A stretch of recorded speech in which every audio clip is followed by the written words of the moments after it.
warahmatullahi wabarakatuh. Salam guru penggerak.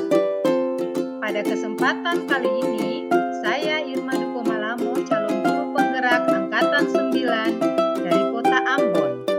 Unit kerja dari SLB Negeri Batu Merah Ambon akan memaparkan kesimpulan dan refleksi pemikiran Ki Hajar Dewantara pada tugas koneksi antar materi modul 1.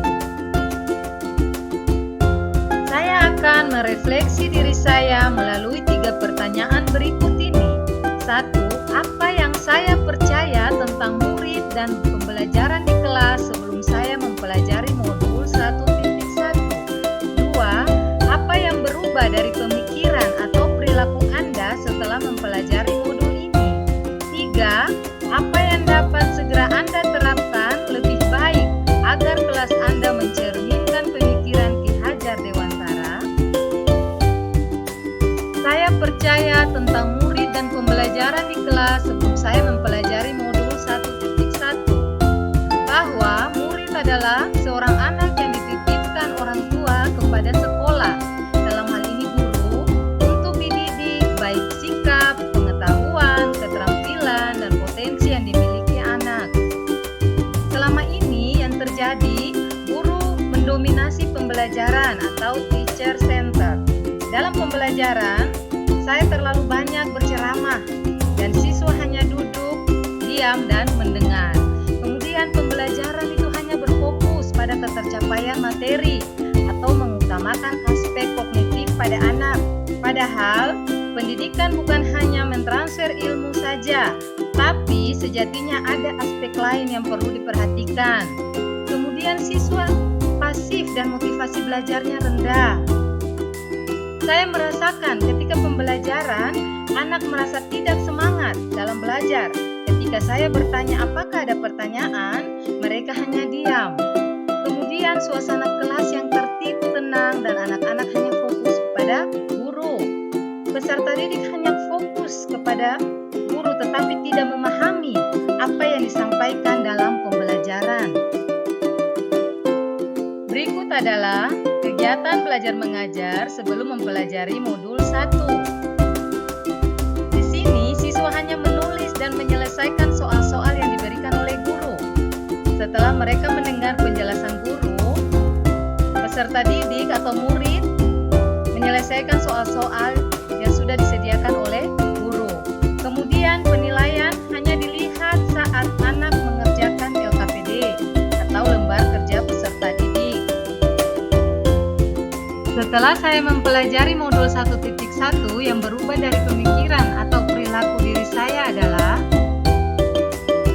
mulai dari merubah pemikiran. Yang pertama, menghargai setiap karakteristik belajar anak.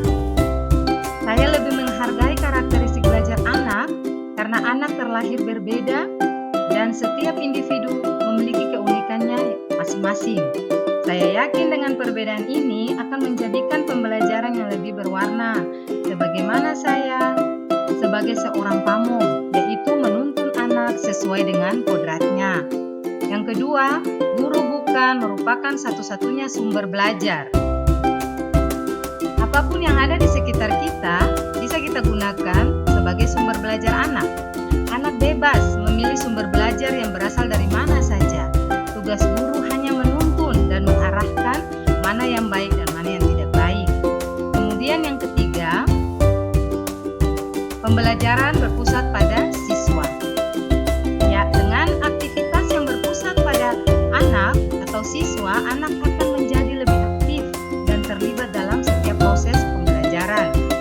Yang berikut, merubah perilaku. Dalam merubah perilaku ini, saya melakukan pembelajaran secara menarik agar memotivasi siswa untuk belajar. Kemudian yang kedua, memberikan kebebasan kepada anak untuk menyelesaikan setiap tugas sesuai dengan kreativitasnya masing-masing. Yang ketiga, lebih cermat melihat potensi pada anak. Sebagai seorang guru harus jeli melihat bakat anak dengan cara observasi, wawancara, dan pendekatan personal agar lebih dekat dengan anak, sehingga potensi yang dimiliki pada anak kita bisa mengetahuinya dengan jelas dan kita bisa menuntut sehingga potensinya itu bisa tercapai.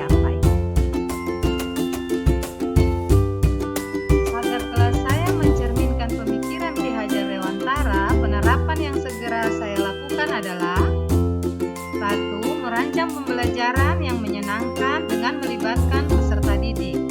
Yang kedua, menerapkan pembelajaran berbasis kearifan lokal dan budaya setempat.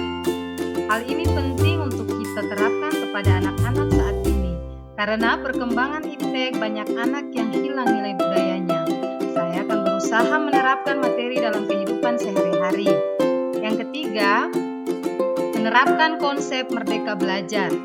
Konsep merdeka belajar mengajarkan kita bagaimana seorang pendidik memberikan kebebasan kepada anak agar bereksplorasi atas pengetahuannya, agar menghasilkan ide-ide kreatif dan inovatif.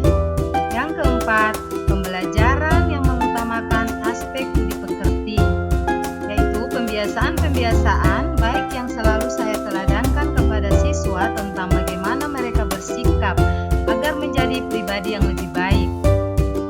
Yang berikut, pendidikan yang menuntun bukan menuntut, atau menerapkan sistem AMO. Tidak lagi menuntut, guru tidak lagi menuntut tapi menuntun. Kita sebagai guru berperan sebagai AMO. Guru harus menerapkan pola asah, asih, dan asuh. Yang berikut, pembelajaran yang sesuai dengan kodrat alam dan kodrat zaman. Pembelajaran yang memperhatikan potensi dan karakteristik peserta didik serta perkembangan zaman. Yang terakhir, melakukan permainan dalam pembelajaran karena kodrat anak-anak adalah bermain. Sesuai dengan pemikiran Ki Hajar Dewantara, kodrat anak adalah bermain, dan saya akan mengintegrasi permainan dalam pembelajaran agar suasana kelas menjadi lebih menyenangkan.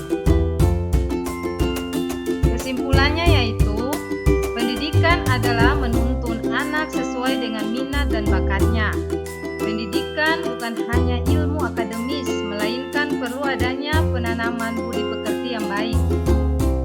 Pendidikan sejatinya adalah berhamba pada anak. Demikian pemaparan saya tentang koneksi antar materi, filosofi pemikiran Ki Hajar Dewantara. Sekian dan terima kasih. Wassalamualaikum warahmatullahi wabarakatuh. Salam guru penggerak.